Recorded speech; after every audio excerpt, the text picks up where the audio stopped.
Hi, I'm Jason Bowdach. I'm a colorist and finishing artist based in Los Angeles, California. And today, I'm going to show you how I use ColourLab AI, Look Designer, and Grainlab to develop a custom refined look for each project I work on and to speed up my matching workflow in my color grading projects so I can spend more time refining the grade as opposed to mindlessly matching each shot. Let's see how I do that with ColourLab.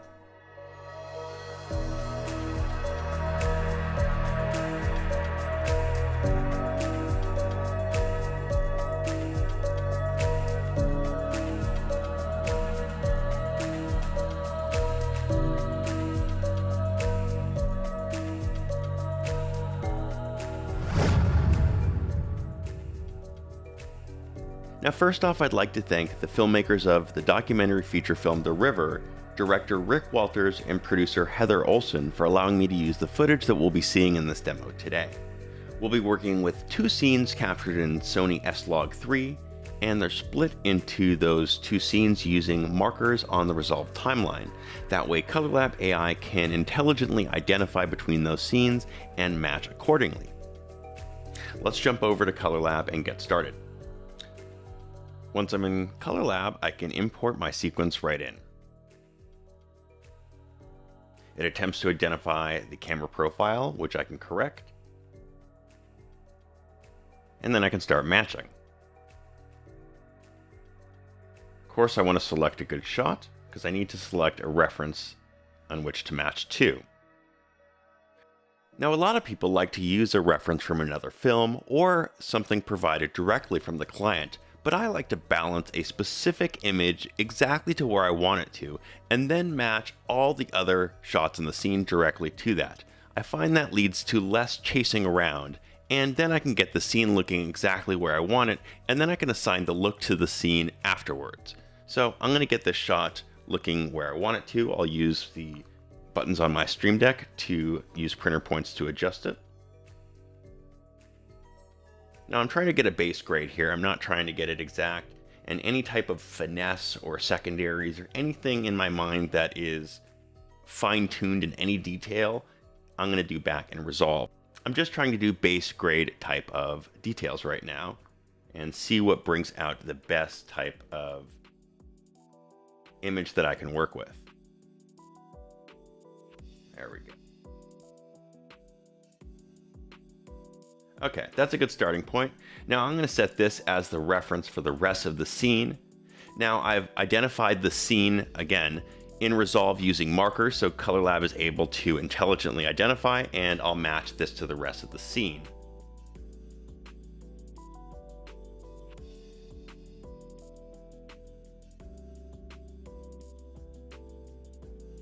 As the scene comprises of very similar shots, like a lot of scenes in documentaries do, I'm able to jump through them and make any corrections that I need to the base grade.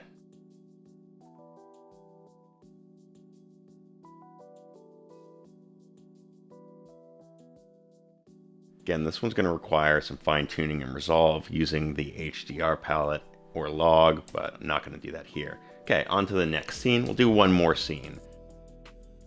The scene I want a tiny bit warmer. I'll do this with the color wheels instead of the printer points because I just really want it in the highlights.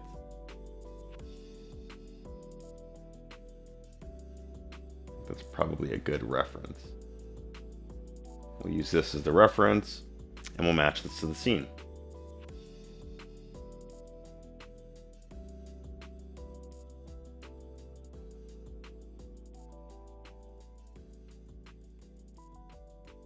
Now I can jump through this scene and continue making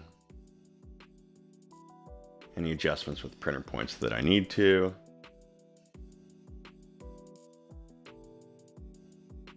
Great, okay. So this is ready to go back to Resolve, and then we'll continue working in there. Now there's one thing we need to do before we go back. And right now we're working in display referred color space, in that ColourLab AI is taking our Sony S-Log3 and doing color management for us to Rec 709. When we're in Resolve, we want to stay in a scene referred space, in a log space. So we're going to take this and we're going to go back to RE wide gamut log C. There we go.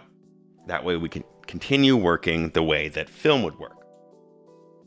So we're going to take this and we'll go to Resolve Push. You'll see why we're going to do this a little bit later. We'll save this and we'll go back to Resolve.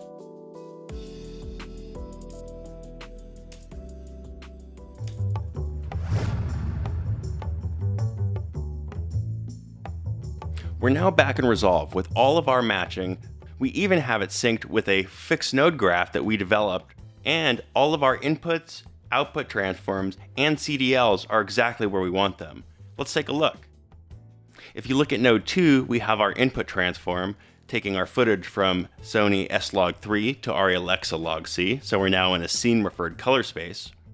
On node 3, we have our CDL decisions that we made in ColourLab, or should I say that ColourLab made with our assistants. In Lick 11, if we have a showlet, that's where it'll deposit it. And last but not least, in our node 25, we have our ODT. Now I want to make one change here.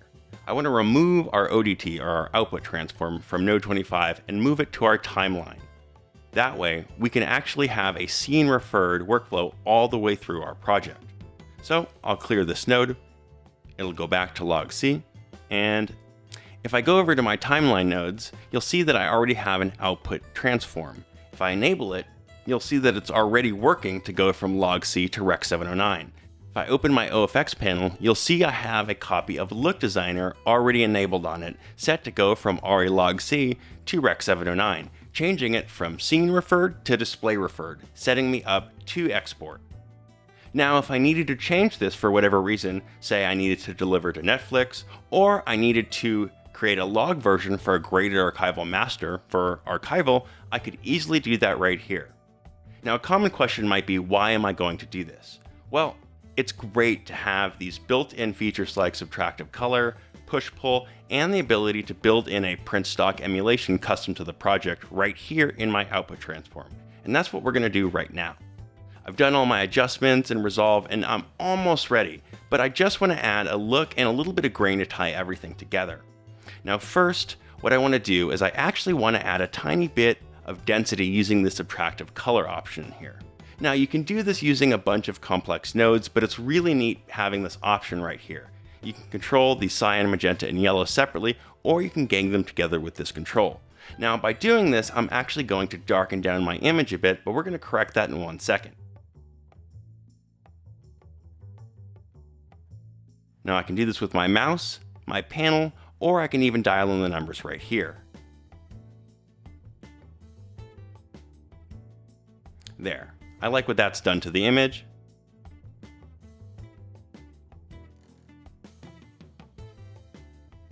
And I can play that through. Now I'm going to counter what it's done to the exposure by using the push-pull option.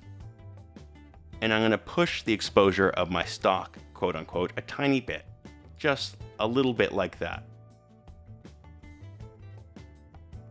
There we go. Now I can actually add my negative and print film emulation. Now we're going to do this really subtly because the clients only want a very subtle print film emulation because this is a documentary and they don't want any type of look sitting on top of the context of the story. So we're going to be really careful that we don't force any type of look onto this. We'll start with a negative.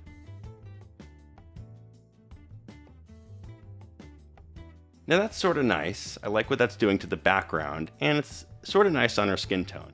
Let's see what else that we have. I'm a big fan of the Kodachrome look. Let's see if that fits. That does. It might be a tiny bit too saturated. The modern 5219 Vision 3. This matches. Not really liking that one. I'm actually going to go back to the Kodachrome and I'm going to dial it in to be very light. Next, let's go to our print stock. Now you'll notice that by dialing in the negative, I added no contrast to my image. That's because the negative actually just adjusts the color palette. There's no contrast being added. Now I'm going to do the same thing with my print stock. Then I can dial in my contrast last.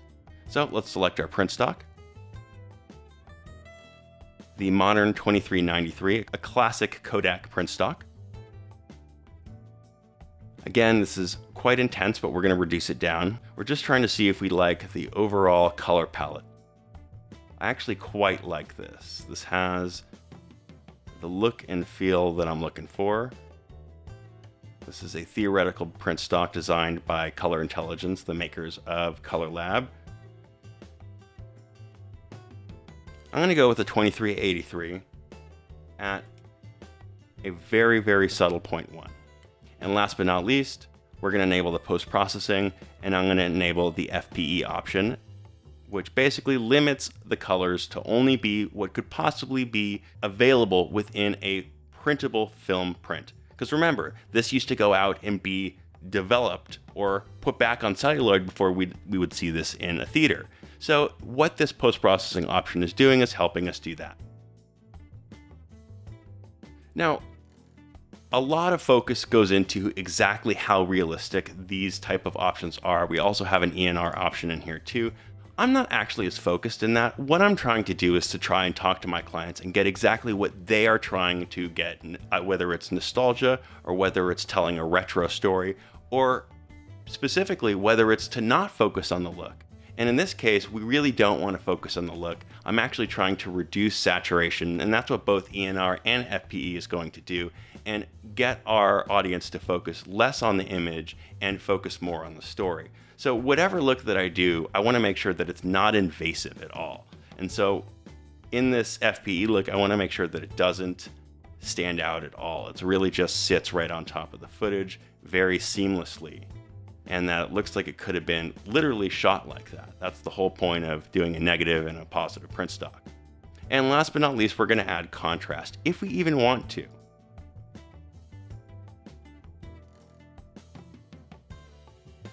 Now the S is based off the S curve, F is based off film, and then we have the actual curves of the film. You know what? I'm not going to even use the contrast from the print stocks. I really like where everything's sitting now, but I do like the color palette, so that's what we're going to leave it.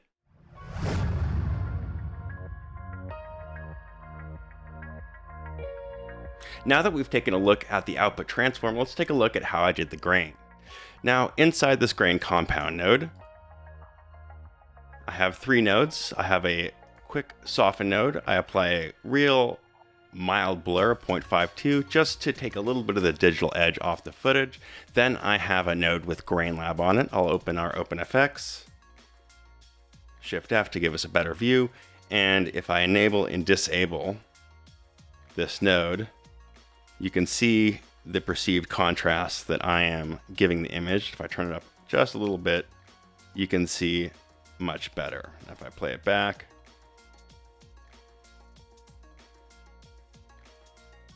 the client wanted a very somewhat gritty look, so 35mm was chosen to be the texture for this film, but we didn't want it to be too much and we didn't want it to sit on top of the image. So we found that the 35mm gave us a very nice texture.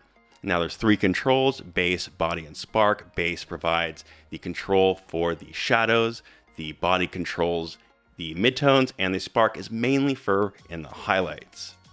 If I pull down the grain selection, we have the original ones, which were captured on the Scanity, and then our newest ones from the Kodak, including a very, very unique Kodak 65mm, which I've been very fond of recently.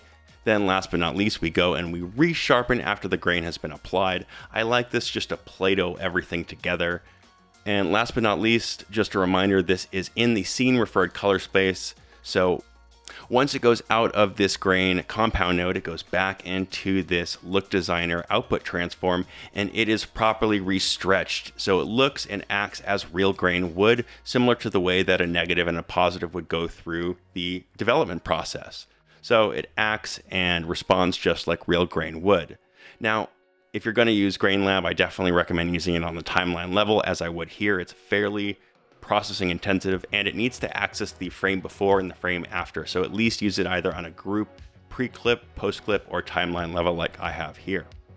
And that's basically how I use ColourLab, Look Designer, and Grainlab to not only come up with a unique look while speeding up my matching process, but also to give all of my films a very unique look without making them all look the same while using a similar film emulation lookup table. I'm able to take the unique narrative into perspective, apply a unique look, some nice texture, and speed up the matching process and take some references into account.